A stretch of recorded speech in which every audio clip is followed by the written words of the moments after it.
Sounds like Tszyu's team is officially ready for uh, more competition, whether it's below or in higher weight classes all around. They want to face the best talent, which has been evident since facing Tony Harrison and others like Brian Mendoza.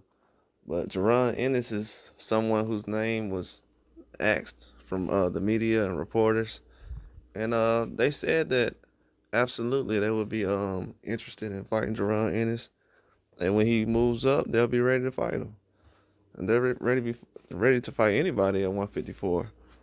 Um, and that's something that I was referring to earlier this year. A lot of people were saying that Jaron Ennis will be moving up to 54 possibly. I didn't think that was an option because he probably would have did it sooner, knowing that the opportunity and the landscape was wide open as far as the belts. Now the belts kind of made their way from Charlo after he's vacated most of the belts, and everything's kind of went to each direction. And now when you have the mandatories and things going on, it's a lot of options. But at 54, he can definitely find some fights that the fans want to see. Um, but Tszyu, he's in the mix, and he's possibly going to be fighting for a belt. But if Jaron Ennis was to go up and fight Tszyu right now, he could possibly slip in and get that fight. If, let's just say, Crawford was to get busy with another fight or to fight for the other belts for right now. Now, I've always seen it to where it was a clear-cut direction towards Tszyu, but maybe if Fandora or something happens with Crawford, maybe Jaron Ennis could possibly slip in and do something like that. I don't think it would happen. I'm just saying a dream scenario. Crawford fight Fandora next.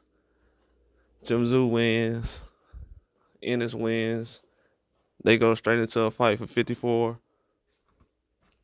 Ennis has the 54 belts. He's already busy. So, I don't know. Sometimes guys can fight at two divisions.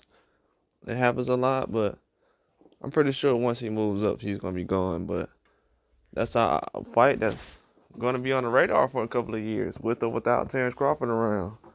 I'm kind of not saying that I'm moving past Terrence Crawford, but I kind of like to look ahead in boxing and see what life would be like without Terrence Crawford.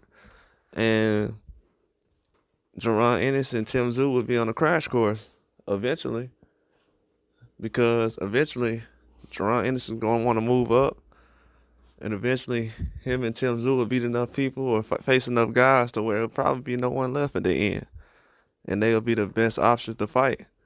And that's something you just can't look past in boxing these days. But Jaron Ennis is a good option, man. It'd be a good fight. That's one of my fights I want to see in the next 3 years at least. In 3 years, we should be talking about a Jaron Ennis and Tszyu fight, at least. With all the talent at 54 and stuff, it's so many fights that can happen right now. It's a lot of fights that can happen for Jaron Ennis. Things starting to come together in 147. So I don't think the fight is close to happening, but in boxing, anything can happen, especially with Turkey Al-Sheikh around these days. Anything can happen. It just depends on the fight, the option, and the location, and the amount. The amount of money.